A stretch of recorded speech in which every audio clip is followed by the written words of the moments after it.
साथियों, मनुवादी जातकवादी कुत्ते परम पूज्य बाबा साहब अम्बेडकर का विरोध करें, मूर्ति का विरोध करें तो जायज है, क्योंकि परम पूज्य बाबा साहब अम्बेडकर ने मनुवादियों की व्यवस्था पर चोट की है, जातिवाद पर चोट की है, ऊंच नीच पर चोट की है, इसीलिए उनका विरोध करना जायज है।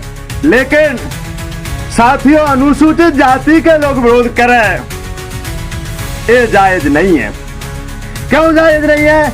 क्योंकि परम पूज्य बाबा साहब अम्बेडकर ने 14 से लेकर 19 तक, खासकर जो 17वां अनुच्छेद है, वो अनुसूचित जाति के लिए तैयार किया था, छुआछूत का निवारण वाला। और यदि परम पूज्य बाबा साहब अम्बेडकर 17वां अनुच्छेद तैयार नहीं करते तो जो अनुसूचित जाति के लोग, रविंद्र गिल जैसे वो वकील है, एडवोकेट, जिसने धर्म में परिवर्तन कर लिया ग्वालियर में और वो सिख बन गया, यदि वो मुंह चला करके बाबा साहब अम्बेडकर का विरोध कर रहा है और कह रहा है कि मैंने पढ़ा है, बाबा साहब अम्बेडकर ने संविधान नहीं लिखा, BR राव ने लिखा, तो उस कुत्ते से कहना चाहता हूं, और जितने भी अनुसूचित जाति के विरोध कर रहे हैं बाबा साहब अम्बेडकर का, उनसे कहना चाहता हूं, यदि आप बोल भी रहे हो तो ये परम पूज्य बाबा साहब अम्बेडकर की देन है, अन्यथा आप बोल भी नहीं चाह पाते। और आपको भरोसा नहीं है तो आप पूरा संविधान पढ़ो और बाबा साहब अम्बेडकर के 40 वॉल्यूम में उनको पढ़ो, आपकी आंखें खुल जाएंगी। मनुवादियों की बातों में आकर के, जातकवादी कुत्तों की बातों में आकर के, या उनके पैसे खा करके समाज में गलत मत फैलाओ, क्योंकि समाज में आप गलत बोलोगे आपको छोड़ा नहीं जाएगा। मैंने आपके बारे में जानकारी ली है और गुरुओं के बारे में मैंने पढ़ा है, खासकर सिखों के 10 गुरु हैं और 10 गुरुओं के बारे में पढ़ा है, पूरी सिक्खी के बारे में मैंने पढ़ा है, अच्छे से जाना है, समझा है। जब व्यक्ति सिंह धारण करता है तो वो ईमान बचाता है और ईमान के लिए वो सिक्खी धारण करता है और यह कसम खाता है कि कभी मैं झूठ नहीं बोलूंगा। और रविंद्र गिल क्या कहता है, जो कौड़ी का वकील कुत्ता, कहता है कि बाबा साहब अम्बेडकर ने संविधान नहीं लिखा।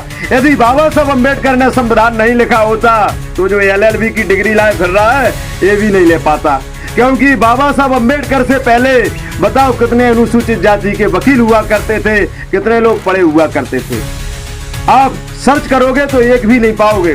बाबा साहब अम्बेडकर की देन है कि भारतीय संविधान लिखने के बाद में, चाहे वो अनुसूचित जाति का व्यक्ति हो, चाहे वाल्मीकि का व्यक्ति हो और चाहे ब्राह्मण का व्यक्ति हो, सबको बराबर का अधिकार है, बोलने का अधिकार है, पढ़ने का अधिकार है, वो बाबा साहब अम्बेडकर की देन है। और जातकवादी कुत्ते, मनुवादी कुत्ते तो पहले कहा करते थे कि प्रेम बिहारी राय ज्यादा ने संविधान को लिखा, अब वो BR राय को कह रहे हैं। और कुछ दिन वाले बाद ये कुत्ते पता नहीं किस कुत्ते का नाम लेकर के कहेंगे कि वो उसने संविधान लिखा है। अभी तो ये प्रेम बिहारी का ले रहे थे, अब BR राव का ले रहे, और आने वाले समय में किसका नाम लेंगे ये पता नहीं, क्योंकि ये सदैव मनुवादी और जातकवादी झूठ बोलने का इनने काम किया है। ये कहते हैं, मैंने 4-6 साल पहले एक मनुवादी कुत्ता को सुना था, जातकवादियों को सुना था कि हम तो वो श्रेणी में आते हैं जिसको चाहे उसको भगवान बना देते हैं और जिसको चाहे उसे गालियां दिलवा देते हैं। तो इनकी तो वो मानसिकता है, इनने सदैव देश में भ्रम फैला करके समाज को लड़ाने का काम किया है। मानवतावादी ये कभी नहीं रहे हैं, मनुवादी कभी मानवतावादी है ही नहीं, वो तो जातिवादी है, ऊंच नीच की खाई को पैदा करने वाला है मनुवादी, जातकवादी है, वो कभी मानवतावादी नहीं है। और यदि मानवतावादी कोई है तो बाबा साहब अम्बेडकर के अनुयायी है, जिनने न्याय, बंधुता और समानता का संदेश देने का काम किया और संविधान में यही व्यवस्था बनाने का काम किया। बाबा साहब अम्बेडकर ने संविधान में व्यवस्था बनाई, एक अनुच्छेद पढ़िए, उसकी बहस देखिए। बाबा साहब अम्बेडकर एक अनुच्छेद पर 10-10 बार बहस करते थे। ये मैं नहीं, संविधान के जमाने के जो विद्वान है वो कह रहे हैं, जितने भी विद्वान वो कह रहे हैं कि बाबा साहब कितनी बहस करते थे, इसीलिए बाबा साहब को संविधान का मुख्य निर्माता कहा गया है।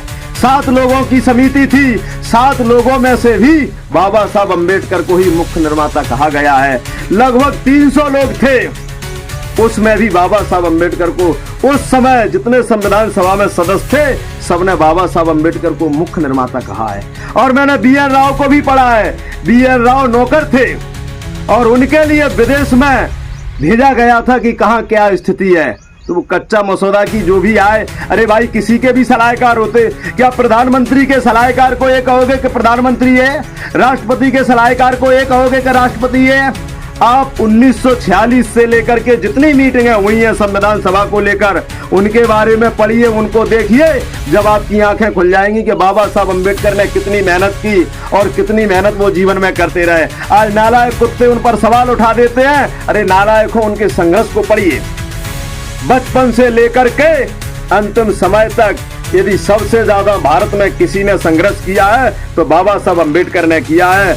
वैसे ही कोलंबिया यूनिवर्सिटी ने नहीं लिख दिया सिंबल ऑफ नॉलेज, कुछ तो बाबा साहब में होगा, तभी तो सिंबल ऑफ नॉलेज लिखा है।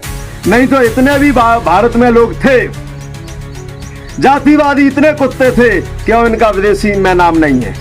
किसी भी व्यक्ति का जातकवाद का, मनुवाद का विदेश में किसी भी प्रकार का नाम नहीं है। महात्मा बुद्ध हुए, क्षत्रिय थे, जब ही उनका नाम हुआ जब उनने मानवता का संदेश देने का काम किया है। आज महात्मा बुद्ध को 40 देशों में पूजा जाता है, तो मानवता का संदेश दिया तभी महात्मा बुद्ध की पूजा हुई। और बाबा साहब अम्बेडकर को विश्व में पूजा जाता है, तभी पूजा जाता समानता और मानवता का संदेश दिया और भारत का संविधान दिया, तभी बाबा साहब अम्बेडकर को विदेश में पूजा जाता है। साथियों, ज्यादा कुछ नहीं कहूंगा, कहने को तो बहुत कुछ